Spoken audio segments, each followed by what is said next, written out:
In 1862, 23,746 men died in 2 days at Shiloh, Tennessee.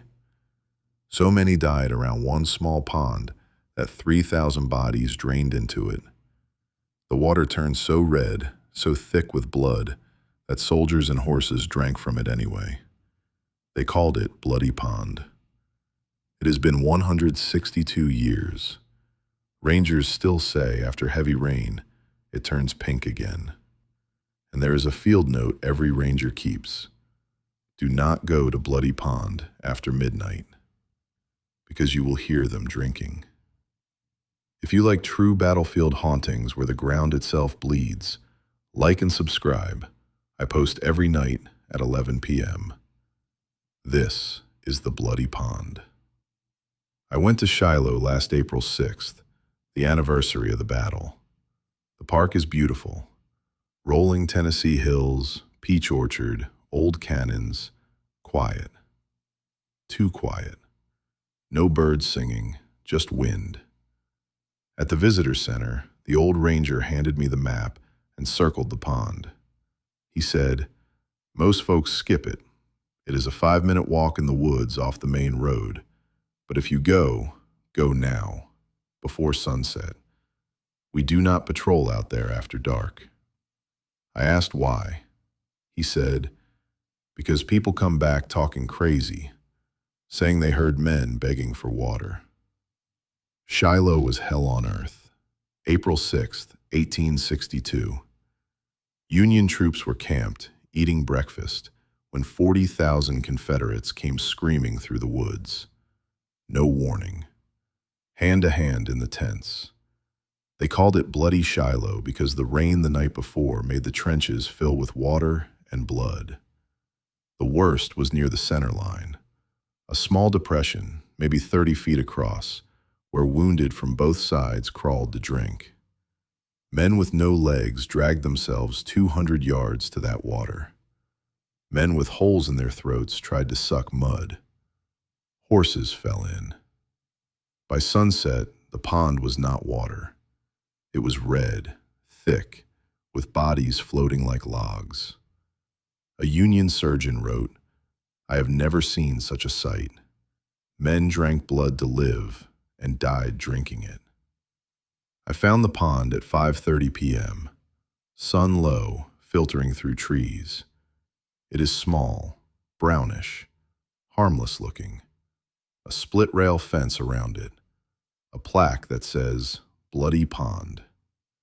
I stood there alone. Then I heard it, lapping, like an animal drinking. I froze. There was no animal. Then a whisper, low, raspy, right at the water's edge. "Water, please, water." I stepped closer. The water was moving. In the middle, with no wind, ripples were forming, like something was under the surface, moving its mouth. Then I smelled it. Copper, iron, the smell of a cut, strong.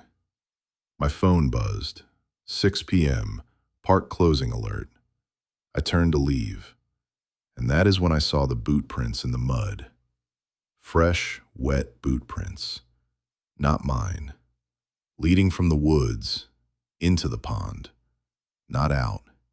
Into. Dozens of them. Brogans, the square-toed Civil War boots. All going in. None coming back out. And next to them, handprints. Men crawling. I ran. That night, I stayed at a cheap motel in Savannah, Tennessee, 10 minutes from the battlefield. At 3:15 a.m., the exact time the fighting was worst, I woke up choking. My room was ice cold, and I was soaked. Shirt, sheets, everything, drenched with cold, brownish water that smelled like iron. And on the floor, leading from my motel room door to my bed, were wet, muddy boot prints. I packed and drove. At 6 a.m., I was at a diner. The waitress saw my license plate frame, Shiloh Visitor, and said, "You go to the pond?" I said, "Yes." She said, "My daddy is a ranger. He says the pond never dried. Not in 100 years, not even in the 1952 drought. Even when every creek in Tennessee went dry, Bloody Pond was full, because it is not fed by rain." I said, "What is it fed by?" She said, "By them. They are still thirsty." 2 weeks later, I got an email from Shiloh National Military Park. Automated. "Thank you for visiting. Please review your experience." Attached was a security still from the trail camera at Bloody Pond.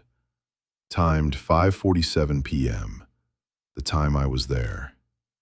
It shows me standing at the fence, and behind me, knee-deep in the pond, are 7 men, in butternut and blue, faces covered in mud and blood, all bent over, drinking from the pond with their hands. One of them is looking right at the camera, right at me.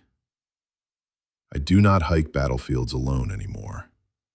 If you go to Shiloh, and you should, it is sacred ground, go to Bloody Pond. Read the plaque. Pay respects. But do not go after dark.